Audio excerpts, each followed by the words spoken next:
Welcome back to the Shelf Oddities. My name is Erie. And I'm Serafina, and this week we are talking about the Four Humours. And before we even get into that, Erie, what are you looking forward to this week?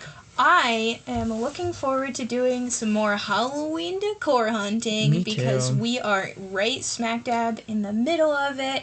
Home Goods has got their stuff, At Home has got their stuff, and everybody is trying to get the items that they want on their wish list, which is crazy. Near impossible. Yeah. So if you're like us and there's something out there that you get and you can afford it, which I know is the problem with inflation and being millennials and just existing on Earth genuinely. Life is pain. It's awful.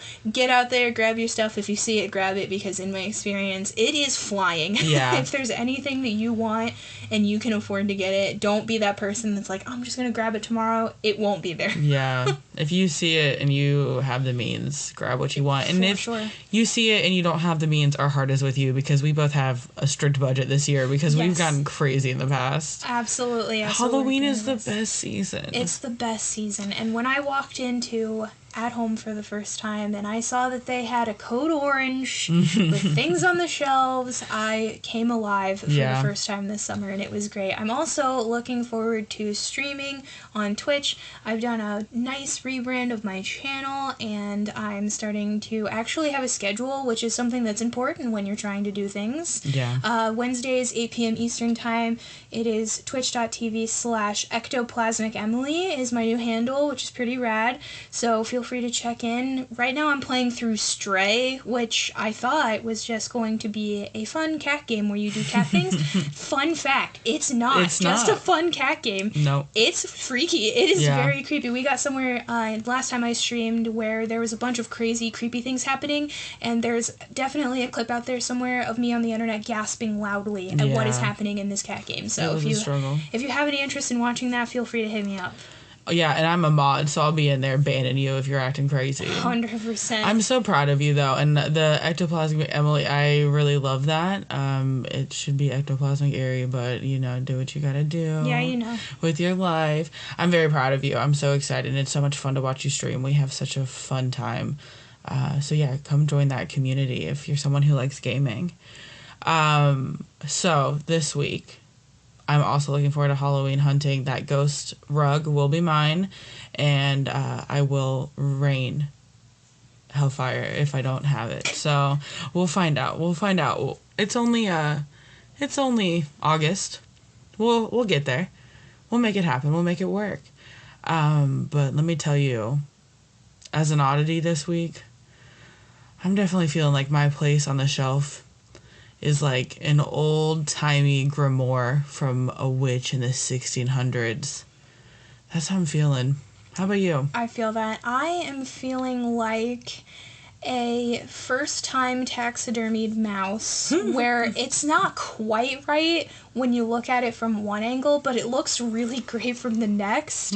So how you display it on the shelf really determines the vibe that's projected into the room. Yeah. And, it's kind of Dr. Jekyll, Mr. Hyde.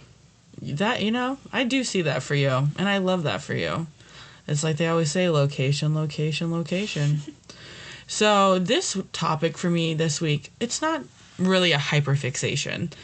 It was a true sidetrack from another hyperfixation and or hobby of mine. I've recently gone back to reading, and I mean reading. Since November of 2021, I have read 64 books that I can track. Because I read on my Kindle, which I love, or I read on the Libby app. Libby, you know what, this podcast's not about that, but if you like to read and you have a library card, download Libby, put your library card number in there. It opens the world to me. I mean, I finish reading a book, I can get a book immediately after that. The app is so easy to read. This isn't even an ad. I don't even think they do ads. It's a free app, but it really has changed my life and allowed me to go back to a hobby that I truly love. I used to be a crazy reader as a kid, which now, through the use of therapy and TikTok, I think a lot of us who were crazy readers as kids realized it was like a true dissociation from the home that we had at the time. Oh no, it's the trauma. It's always the trauma, is it not? And I was deep into it. I remember sitting in a doctor's office when I was 6 getting prescribed melatonin because I'd be up till 4 a.m. reading. I'd have to be at school at 7:15. Now, as an adult, I do have to be the one to tell myself to fall asleep, but I'm going to tell you, for me personally, there's no better feeling than falling asleep reading. When my eyes are getting heavy and I catch myself dropping the book, that's like true comfort lies for me. Like, there's such a safety in that, and I always get the best sleep whenever I'm tired from reading. Which led me to the topic of the Four Humours. Have you heard of them? I have not. I know you mentioned it to me the other day, and I did like a quick overview, but I figured it would be more fun to have you tell me all about it. Yeah, definitely. Well, I will. As far as I can get, I was reading a book the other night which mentioned the Four Humours, and I realized I had known of them and heard about them through like English class and some history classes, but I didn't really remember much about them. So at 2 a.m., here I am on the National Library of Medicine's website reading their lessons plans that they give out to teachers who teach 7th graders. So buckle up, kids. We're going back to middle school.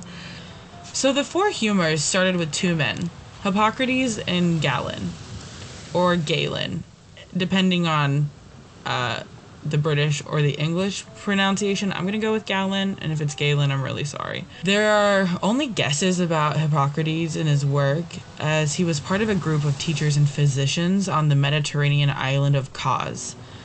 Around 5 BCE is when Hippocrates' name became the figurehead of all.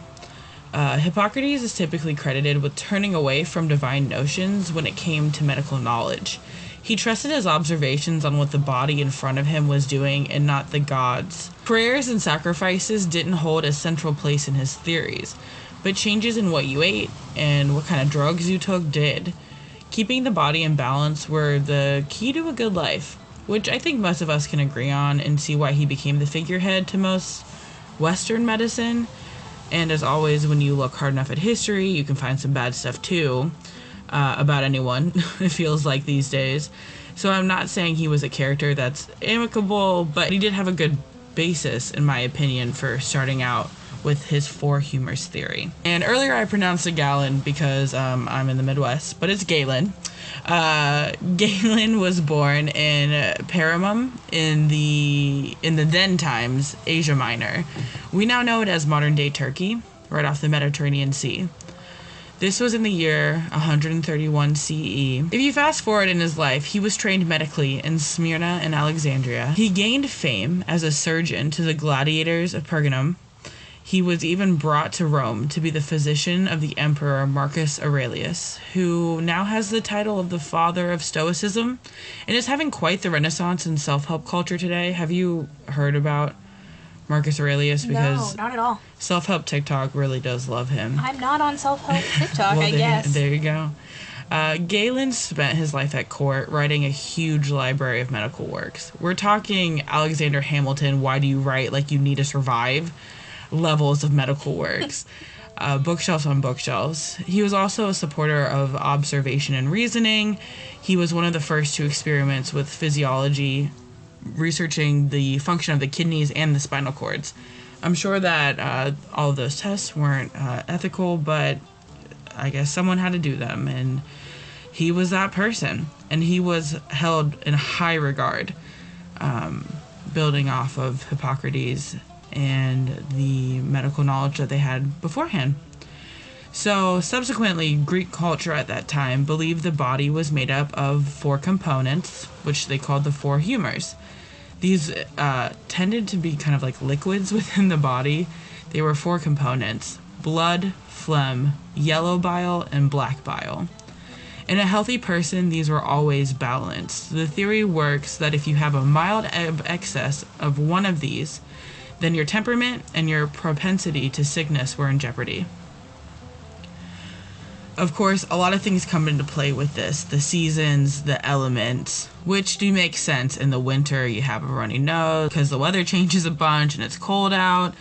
Back in these days, that just means you have an excess of too much phlegm. If you were a person who had a runny nose or too many runny noses, that meant you have an excess of blood. And it's important to keep this in balance, so we are going to have to take you in the back and throw some leeches on you, if that's all right. Bile, of course, was removed with a purgative. You got to get it out of you somehow. So, to build a little chart in your brain, how they were looking at this time was spring meant blood, and that was associated with air.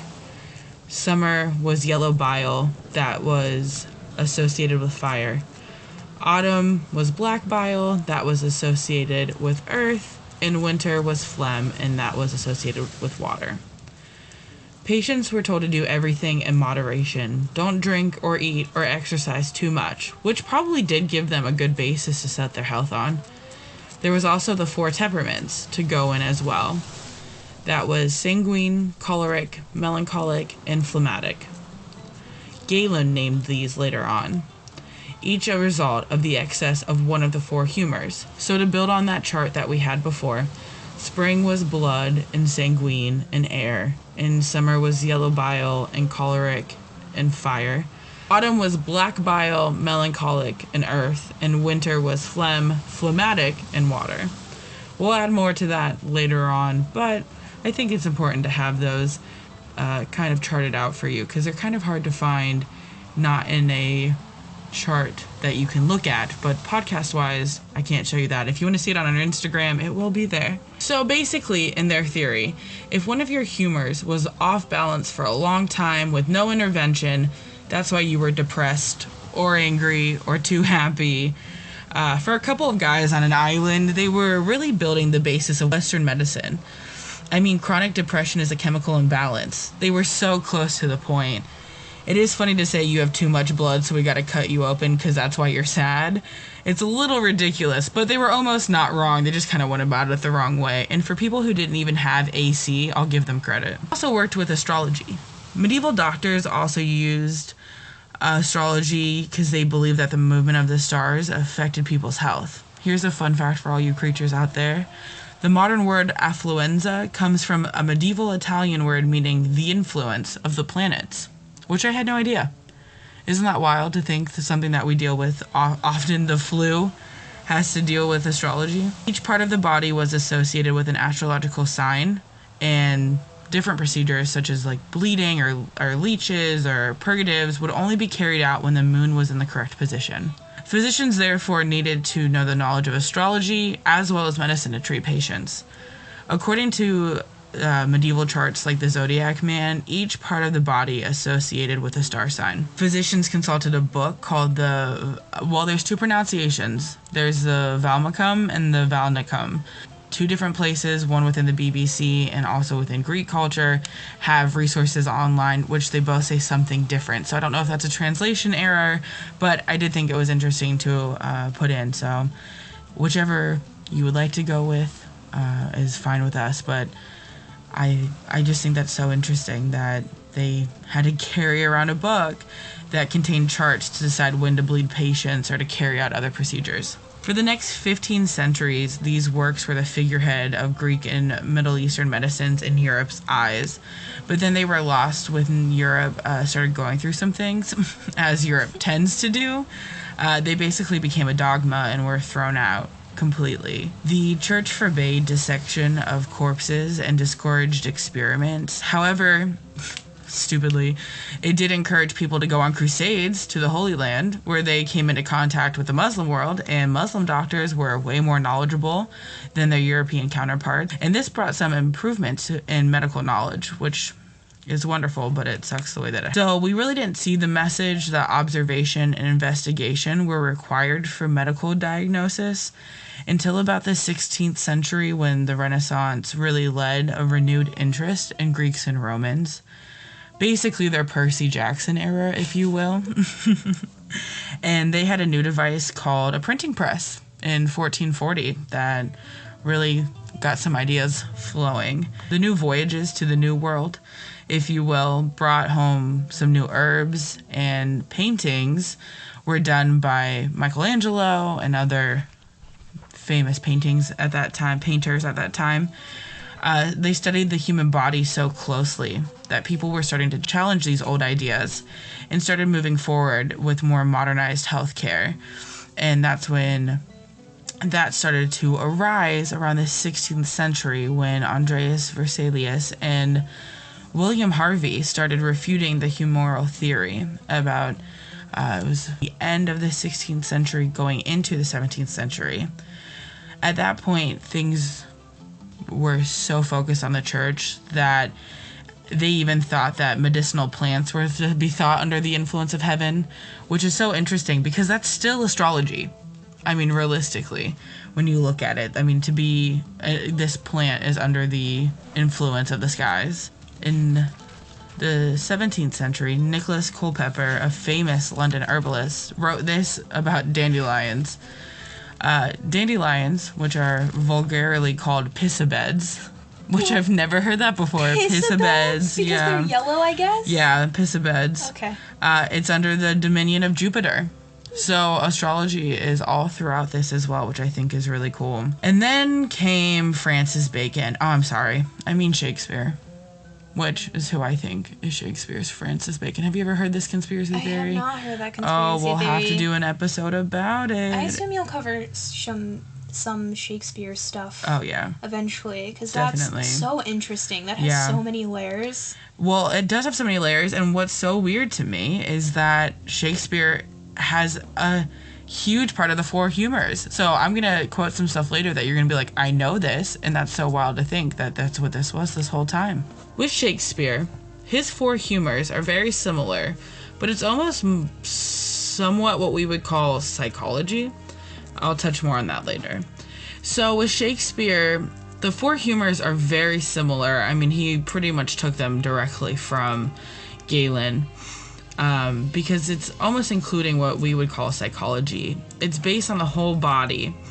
The interaction of the Four Humours in these works explain the differences in ages, genders, emotions. Humours changed with the seasons and the times of day. Being young was hot and moist. Age was cold and dry. Men were hotter and drier than women. The mind's inclination follows the body's temperature. To quote experts on this, which we will link, everything that I have here will be linked in the show notes. To quote the BBC, Shakespeare depicts the full range of humoralism in his dramatic characters. In excess of hot, dry emotion of choler or yellow bile produced an angry disposition. Choler is valuable in great warriors, but in the domestic world of romantic comedy, anger, especially the anger of women, represents a social problem for Shakespeare's age, which calls for strong therapeutic intervention. How to manage female anger is the central question of The Taming of the Shrew. Both protagonists, Kate and Petruchio, are identified as choleric by nature, and his behavior in the play is widely seen as eccentric and disruptive. Yet it becomes Petruchio's job as husband to tame his shrewish wife and make her a Kate conformable as other household Kates. So you can see there, even in moments like that, that's just the Four Humours coming out on stage. It's kind of wild. In modern day, we recognize the emotions they're associating, but not the Four Humours. So when you have this knowledge of, what choleric is and what, we use melancholy still, but melancholic as an emotion to describe how your friend is feeling, how your neighbor's feeling, it really brings a depth to Shakespeare's work. In The Merchant of Venice, Shylock is reveled by anti-Semitic Venetians who might have seen him as a pathological case of unnatural melancholy, and when the body's natural heat and moisture were burned up by vengefulness like Shylock's against his Venetian enemies, the naturally clear fluids of the brain became darkened, resulting in an excess of the melancholy humor, and what we might recognize as depression and unresolved anger these days. So this is the most basic 7th grade knowledge of the Four Humours and the temperaments to go along with it. There is a deeper knowledge to all of this, of course, and I'm definitely not an expert, but for 2 a.m. finding out that these men who had been so close to the point in the basis of all of our medicine was definitely a wild trip just to understand this fantasy novel a little bit better. And that's what led me here, and now has led all of you here. And I want to thank you for keeping your humors balanced while you listen to me, because I'm sure it could cause a little bit of choleric by nature, if you will, to sit here and listen to people be so close to the point and yet so far away. So now that you know this, and listening to how Shakespeare, Francis Bacon, how they put this into their plays, and I mean this was a timers on stage. Has this shown you? I think that they mention it a little bit in like the Game of Thrones books from what I've heard, and you know, anything that's like medieval, they tend to throw in, you know, the humors. Yeah, I do think I remember something like that being talked about in Game of Thrones. I have read Game of Thrones. I've also been told that if you're someone who's read Game of Thrones, you're going to tell everyone that you read them. I was going to say that if you didn't. Don't worry, I'll cover it. And that's just because it's a time commitment if you haven't read them. If you don't like something that goes into extreme depth, like if you don't want to hear about someone describing a dinner table for like 200 pages, I don't recommend it, because George R.R. Martin will go into, there are 1,500 named characters in the first Game of Thrones book, and about 10 of them actually matter. So that is why I think this definitely is in there, and it gets muddled up with all the other random stuff that's happening. What's interesting about it being in the Game of Thrones books is that it's definitely in other pop culture places that you wouldn't expect either. Many books and movies use the four temperaments motif when showing their main characters or main story elements. A book series and movies that are great at showing that motif is Heathers. Have you seen Heathers? Yeah, the movie? Yeah. Which is one of my favorite. But the four main characters, every single one of them has a different one of the four humors, which is wild to think about. That is wild to think it's about. Absolutely wild. Harry Potter is another one. It shows it just a little bit different.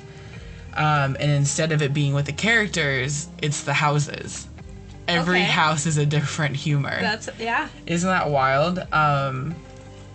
The choleric character is typically the leaders. They're the most aggressive personality type of the group and are the most outgoing.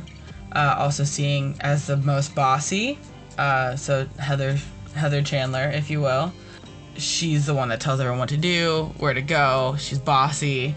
And then you, of course, have her signature color, which is red, which is the color of choleric as well, which would be, you know, it's just so wild. That's like things that you don't even think about, like how it very much reminds me of the scene in The Devil Wears Prada. Have you seen The Devil Wears Prada? I don't think that I have seen The Devil Wears Prada. Wow, I'm surprised by that. Okay, well, for those who have, there's a scene where she talks about her sweater being cerulean, and she's like, well, I just gotta have a clearance bin, and she's like, you think that choice wasn't made for you, but Oscar de la Renta in 1923 decided to do a line of military jackets that were this colored, and then Ralph Lauren did a series that was this color, and it was like all of this, like down to where Walmart then decided to make cerulean 10 years later, and now you're wearing it in my office.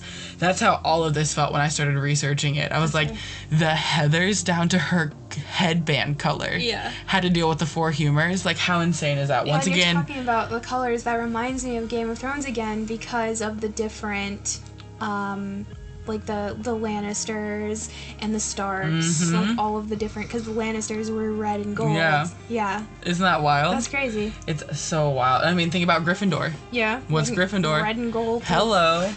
Oh, the red and blonde? The red and gold? Yeah. Oh, it's so wild to me. And even the Gryffindor quote of, where dwell the brave at heart, I ere daring, nerve, and chivalry set Gryffindors apart. This quote explains that people who are sorted into Gryffindor house possess bravery, daring, and their leaders. I mean, down to every second of it. I mean, think about the second temperament, sanguine. I almost feel like I should have started the podcast out doing this, so then people would be like, oh, Heathers. Okay, so this one. It really sets it. I mean, think about this. The second temperament, sanguine. I mean, the second person in the Heathers is Heather McNamara. She's the nicest Heather. And she's the only one that would be nice to other people other than Veronica Sawyer. And she was the only one to pray over Chandler, say something nice about her, wish her well. Along with that, her signature color is yellow. Hufflepuff? She a Hufflepuff, baby. And it's just wild to me. I mean, we can even go into the third and the fourth. I mean, the next one would be phlegmatic. That's Heather Duke. What's her color? Green. She's aggressive. She's crazy. She's a bitch. Oh, no. You know? She might just be a Slytherin. Shit. What? they phlegmatic people. They do be phlegmatic. And last but not least, you got your melancholics. You got your, technically, your Veronica Sawyer. I mean, she's not a Heather, but is she though? She's the Heather in my heart. Heather adjacent. She's the smart one, the intellectual. She's cunning and smart. She might just be a Ravenclaw. Wouldn't you know that? So, I mean, you're looking at two of the most influential pieces of media in my life. And it was the Four Humours just staring me right in the face. Isn't that some wild stuff? There are others as well. I mean, notably, we're looking at The Incredibles, The Breakfast Club. Oh, The Breakfast Club. So special. I mean, look at the Narnia. Even The Great Gatsby is said to be accredited to the Four Humours. They all have a four-person dynamic. And once again, it just goes back to those guys sitting in an island in the Mediterranean Sea with no AC, tinking around. Sorry, AC is very important to me. It is the most important. It's very important to me. But I mean, it's true that a lot of us can fit into these types, or when we're going through sickness, feel like these types. And you can see why, time and time again, we're going back to the basis of Western medicine. Even thousands, centuries later. It's wild. It's absolutely wild. It was so interesting to look into. I know that there's more. I mean, there's technically 9 because you can have half and half, right? So like you get winter and you get autumn together. What do you got? You get autumn and you get summer together. What do you got? You know, so it's like there's also, you know, the tertiary colors of the chart. But I think that the Four Humours are enough to try to get into. But I think having the Heathers as a chart really shows you, you know, you're getting a little too aggressive, baby. We're putting a leech on you. It's happening. That's fair. We got to balance you out. You need some balance. You need some peace. So that is my, you know, so how are your Four Humours? You feeling balanced? I don't think anyone is actually balanced. No. I think we try to fake it till we make it, but hell no. I think instead of a balance, it's just there's a domination of one. Sure. It's kind of like the love languages, that book. Oh, God. Where it's like you're technically all of them, but you have one that's a little bit more. One that works better. I fucking hate the love languages. Yeah, not a fan. Not a fan. Can I tell you that I had somebody tell me that it's not supposed to tell you what you're good at. It's supposed to be to give you a map to show you where you're broken. So it's like, oh God, no. It's like always really, the trauma. It's always the trauma. But once I looked at it that way, I was like, oh, I do have hurt in these places, and I can work on that, which is kind of cool. Which I think that we'll have other episodes about that. I want to start doing some stuff about life in a sense of higher forms of being and showing up as your highest self. And I know that you hate the love languages, but I do. I mean, that was really a turning point when I was like, oh, it's a map. It's a map. It's not a chart. It's a map. I think that they make sense, but I am a cat, literally personified, and my love language is leave me the fuck alone, and that's not really an option. Her quality time is just 0. It's just 0. She said, "Don't touch me. Don't look at me unless I want you to," which is so funny that I don't know. We're friends in a way because I'm such a dog person. Yes. I mean, I've always had cats, but I'm such a dog person. But look at us making it work. It's just because I am a dog. We're like that grumpy old dog and cat that you see on TikTok that like cuddle each other sometimes. 100%. That's us. 100%. Also, while we're talking about us, and if we were to describe ourselves, I have and always will be a Gryffindor, obviously, for sure. Yeah. So I'm a Ravenclaw. That tracks. I always thought, because like when you watch the movies, you're like, I'm a Gryffindor. And I'm not. I'm a Ravenclaw. That's fair. I'm investigating. I'm in your business. I want to know what's going on. My friend called me in the middle of us recording this podcast, and I paused to call her back because I thought she might have a little update on some chisme going on, and I was like, I want to know what's going on. The hot guy. I'm a little Snapple. You just You open me up and I got a random fact for you. You need the tea. Also, a rock fact of the day. A rock fact. Talking about Hogwarts houses does remind me to mention that since we are talking about it, I don't support J.K. Rowling. Oh, yeah, no, me either. Just mentioning that. Yeah. I can separate the art from the artist pretty well on that one. Some things I can't. That one I can't for If anyone saw the meme joking about how Hatsune Miku rewrote Harry Potter and now is credited with writing Harry Potter, which I hope you know who Hatsune Miku is. I do. That is accurate. Yeah. Yep. Yeah, I'm good with supporting the art and not the artist, especially in that occasion. Some things, it's hard to do that. This one, not so much. Got nostalgia, not for her. Yeah, definitely. Yep.